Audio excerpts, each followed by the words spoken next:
So we will first do a quick revision of concepts related to time and LHA, the longitude in time, the SHA, and then we will recap the procedure of star identification and then a practice question. We also need to quickly revise the concept of time and LHA star. We know longitude into time is 15 degrees of longitude is 1 hour of time. We should be able to convert GMT to LMT and or LMT to GMT, difference being LIT. Rhyme can come handy in deciding whether to add or subtract longitude east, GMT least, longitude west, GMT west. There could be a requirement to convert GMT to SMT, ship's mean time, or ship's mean time to GMT, difference between the two being the zone time. Again, longitude east, GMT least, longitude west, GMT best.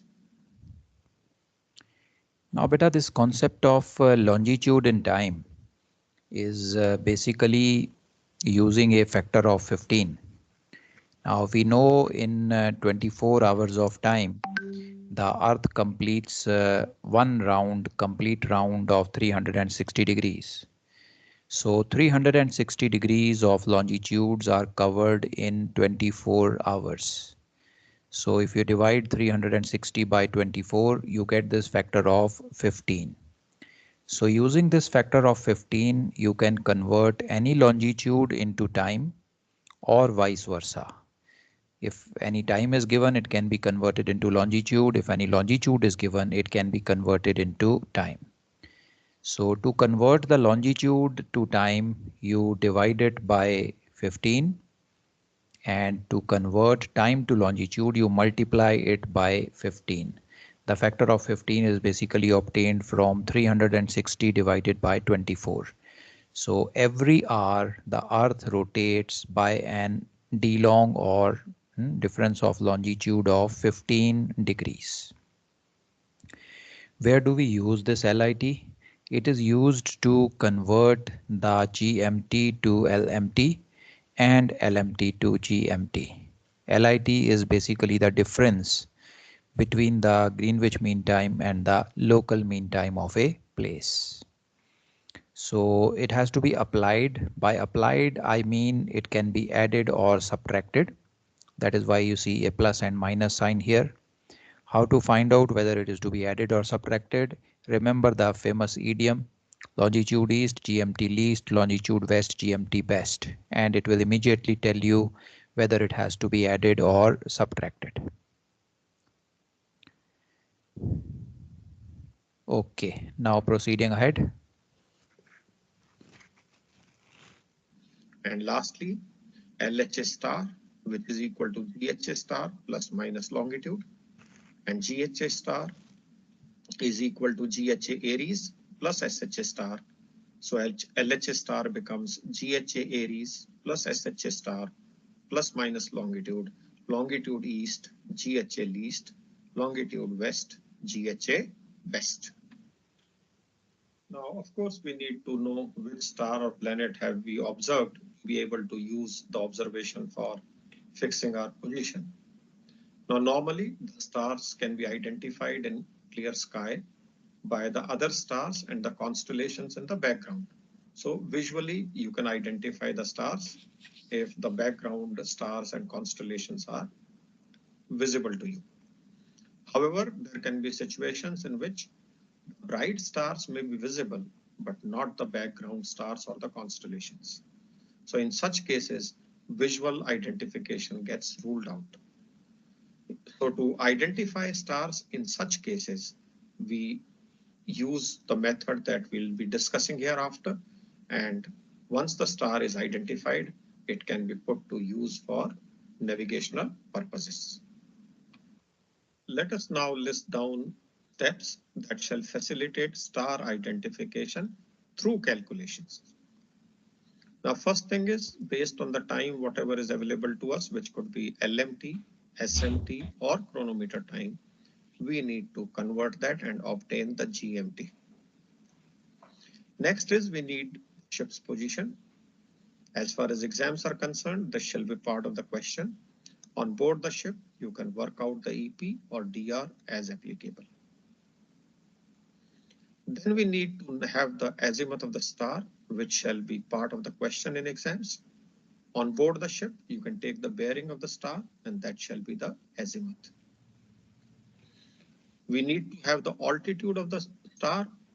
It will be contained as part of information in the question. On board the ship, you can make the observation by sextant. The altitude is to be corrected to true altitude, and then we need to get the TZD. TZD is equal to 90 minus true altitude. Now we draw an appropriate PZX triangle. Appropriate means that whatever parameters we have calculated, according to those parameters, we need to draw the PZX triangle. In the PZX triangle, we can mark off PZD, we can mark off the collat, and we can mark off angle Z. Now, angle Z will depend on azimuth, and we have already seen in our discussion on PZX triangle how angle Z is related to azimuth.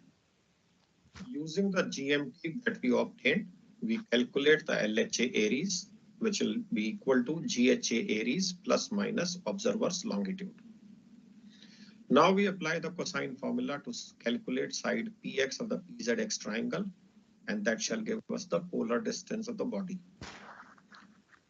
So beta, this is basically the recap of the steps which we did when we saw the PZX triangle, the rational horizon diagram.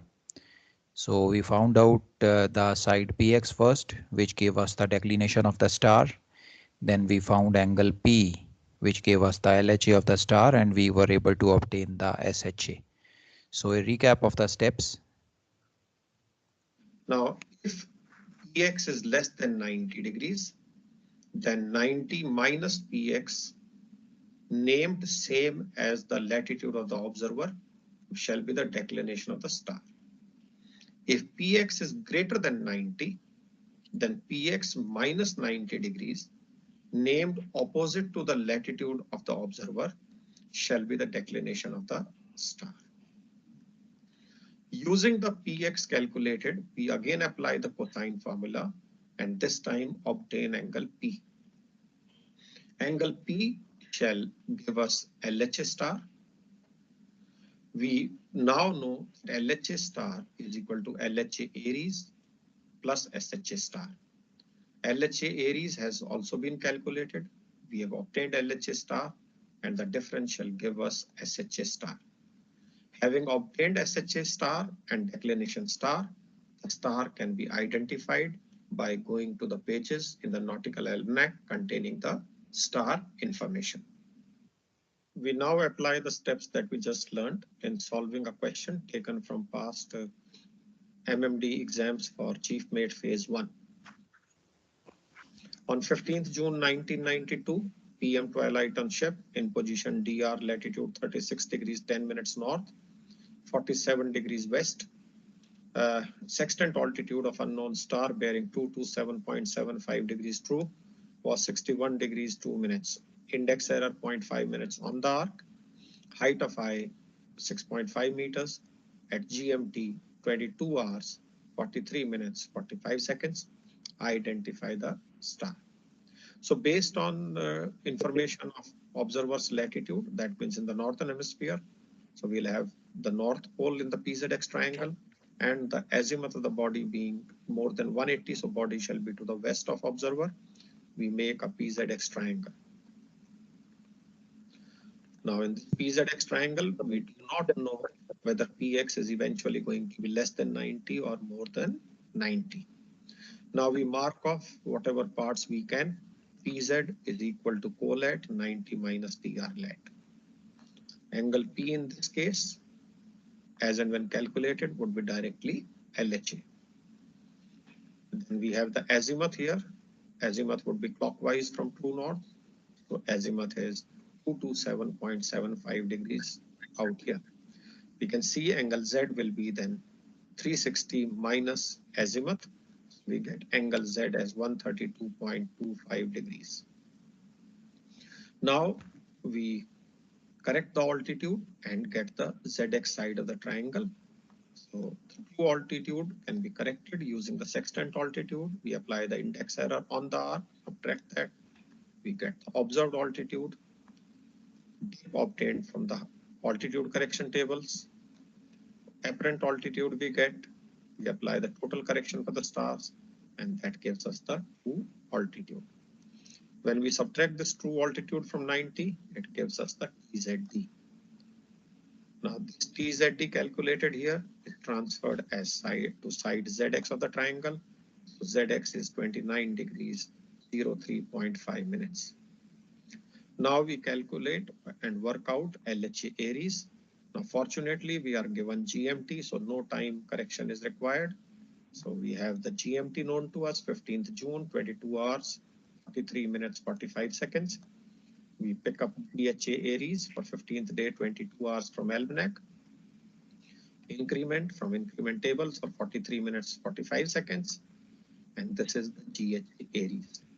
To this we apply the observer's DR long, and we'll get the LHA Aries, longitude west, GHA best. So we subtract, and we get the LHA Aries out here as 198 degrees, 23.9 minutes. Now we apply the cosine formula to calculate side PX. We write the formula, put the value of all the known parts, and when we solve, we get PX as 75 degrees, 23.5 minutes. Now, as PX is less than 90 degrees, so 90 minus PX will be declination, and it shall be same name as latitude, which is north. So the declination shall be 14 degrees, 36.5 minutes north. Value of PX from here, we transfer it to the diagram. It comes up here. So declination star, 14 degrees, 36.5 minutes north. Now we apply the cosine formula once again for angle P. When we put the values, we get angle P as 21 degrees, 48.6 minutes, which we can see in the diagram is equal to LHA. So now the LHA also is obtained. So this LHA calculated here goes on the diagram. Now we know LHA star is equal to LHA Aries plus SHA of the star. Now we know the LHA star value calculated here. We know the LHA Aries calculated here. It shall give us the LHA SHA of the star. So SHA of the star then we get is 183 degrees 24.7 minutes. This gives us the LHA of the star. This way now we have calculated for the unknown star both declination and SHA. Declination is 14 degrees 36.5 minutes north. SHA is 183 degrees 24.7 minutes. We use these calculated values of SHA and declination to enter the star tables in the almanac. We know that these stars are listed in ascending order of the SHA. We inspect these tables around 180 degrees SHA, and we find a star out here whose SHA in the month of June and declination in the month of June is very close to what we have calculated. As this is the left page of the almanac, we look at the right page for the English name of the star, and the English name of the star is Denebola. From the nautical almanac, we find that in June 1992, Denebola's SHA is 182 degrees 49.6 minutes, and the declination is north 14 degrees 36.8 minutes. Now these two values are very close to what we calculated. So undoubtedly, the unknown star happens to be Denebola. You have a So is this okay, beta? The calculations are okay?